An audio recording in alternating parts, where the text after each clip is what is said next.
Hello guys, नमस्ते। आज मैले हेभी बक्सको भन्छ होइन, के भन्छ यसलाई ह्याङ्गर होइन, ह्याङ्गर यो लाउँदैछु। तपाईँहरूलाई देखाउँछु म आएर चाहिँ काम गर्नुपर्छ हाम्रो भनेर। हजुर नमस्ते सबैजनालाई। अस्ति मैले एउटा भिडियो हालेको थिएँ, फेरि हाल्छु भनेको थिएँ, भ्याएको थिइनँ, त्यही भएर आज फेरि यो काम गरेको भिडियो हाल्दैछु। यसरी लाउने होइन, यसरी लाउने अनि यसरी यहाँभित्र हाल्ने।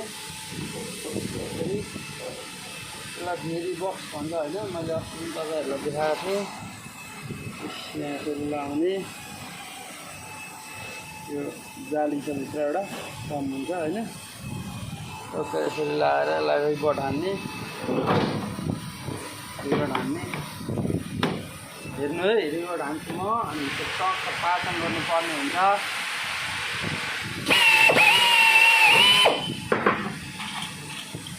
रिबट छ यहाँ है,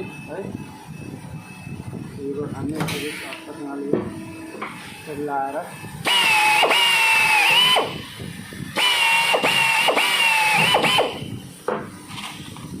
हावाले चल्ने मेसिन हुन्छ।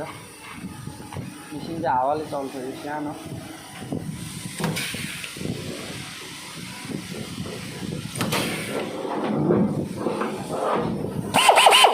यो हावाले चल्ने मेसिन हुन्छ, ड्रिल हो यो होइन, यो हावाले चल्ने मेसिन हुन्छ है। यहाँ मिलाएर छिर्नुपर्छ, दामी बनाएर बराबर हुनुपर्छ, तल माथि सबै होइन।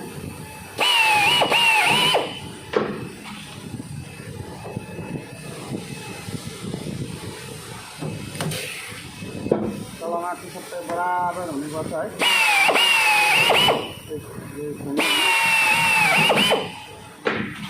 यसरी लाउने, टक्क लाएर यसरी गर्ने। के गर्नु, जिन्दगी यस्तै छ।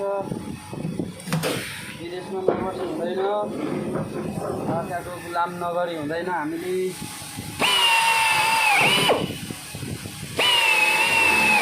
आफ्नो देशमा केही गरौँ, सानोतिनो जागिर खोजौँ, सानोतिनो ठाउँमा यसो काम गरौँ भने पनि छैन, पाइँदैन। के गर्नु, देश त लुटेर खाइसक्यो चोरहरूले। मेरो पार्टी र तेरो पार्टी भन्दै भोट दिएर देश बिगारिसके। हामी भनेको, हामी युवा भनेको अर्काको गुलाम गरौँ, अर्काको देशमा